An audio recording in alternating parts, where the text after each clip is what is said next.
слезах и пульсации вен. Перемен, мы ждем перемен.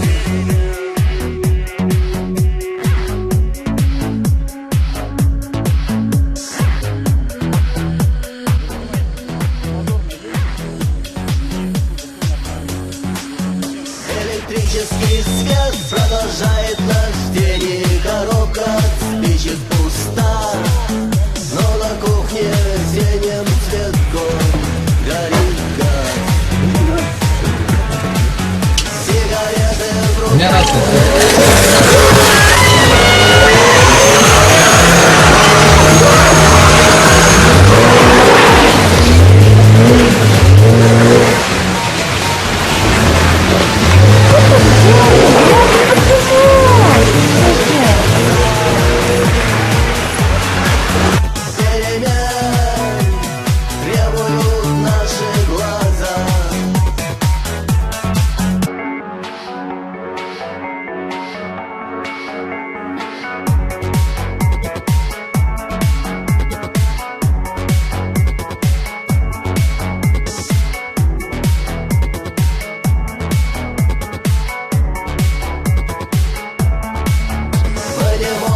Похвастаться мудростью глаз и умелыми жестами рук.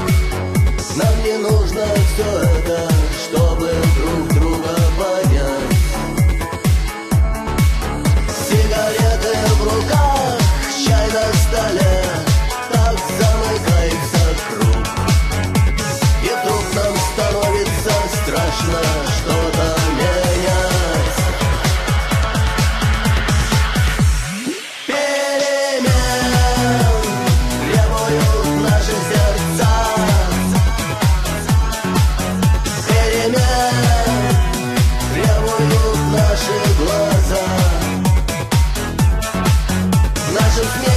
В наших слезах и пульсации вен. Перемен, мы ждем перемен.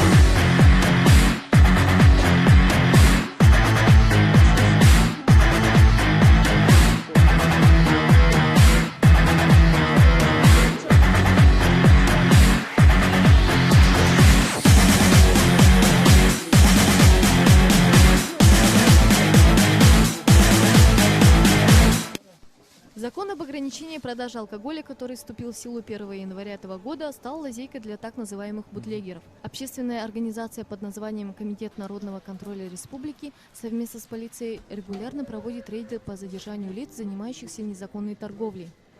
Заработок у них где-то порядка 5 минимум тысяч за одну ночь.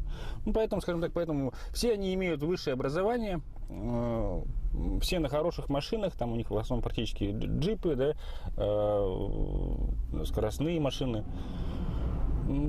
Я так понял, что работа их не такая, недостаточно, скажем так, трудоемкая, да, поэтому легкий заработок. То есть они поэтому, имея высшее образование, они не ищут какую-то иную работу, да, потому что поездишь 3-4 часа за ночь, да, они зарабатывают 5000. Мы даже задерживали такие, скажем так, семейные пары, где супруга, да, беременная, с животом, сама еще оказалась юристом, помогает своему мужу. Мы им вопрос задаем, вы вообще понимаете, чем занимаетесь? Вы даже, скажем так, такая ваша работа, она сродни, скажем так, проституции, что ли? На днях силами народного контроля был пойман один из членов алкогольного картеля, собирающего заказы на единый номер телефона. Вскоре через тот же номер было задержано еще несколько человек. Бывают случаи повторного задержания, поскольку бутлегеры не боятся штрафов и конфискации алкогольной продукции. Уровень доходов позволяет терпеть такие издержки. Журналисты Якутия-Инфо в ходе одного из рейдов взяли интервью у... Вы покупаете днем, да? Да. Перекусить вы рекламируете? ВКонтакте. ВКонтакте, да? Как называется ваша группа? Страница доставки пива называется. Сейчас Комитет народного контроля заключил соглашение с фондом «Здоровая республика», руководителями которой являются депутаты городской думы. Идеи комитета и возможности фонда позволят получить большой результат. вам такие услуги необходимы, да? Необходимо, конечно, потому что нас постоянно за деньги же мы ездим все время. По Через день. через службу социального обслуживания, да, вот это вот. Да, да. А сколько там проезд? Сейчас 70 рублей стоит. Потому что некоторые ходят, как ты правильно говоришь, в церковь, там свечки стоят. Да, я говорю, что можно в церковь сходить, да, замолить грехи свои, допустим, да, а потом выйти, получается, нагореть. А можно просто как бы помочь человеку, допустим, да, ну, и потом ты в небеса, скажем так, свои дела оценят. По Конституции Российской Федерации единственным источником власти в России является ее многонациональный народ. И мы, граждане, должны использовать это право власти, контроля власти в полном объеме. Народ должен контролировать чиновников, исполнительную власть, судебную власть, законодательную власть. Только таким образом мы заставим их работать, заставить работать депутатов, которых мы избираем, полицейских, которые также получают огромную зарплату, и иные структуры, которые обязаны быть слугами народа. Поэтому я считаю, что в России должен действовать народный контроль. Все, да?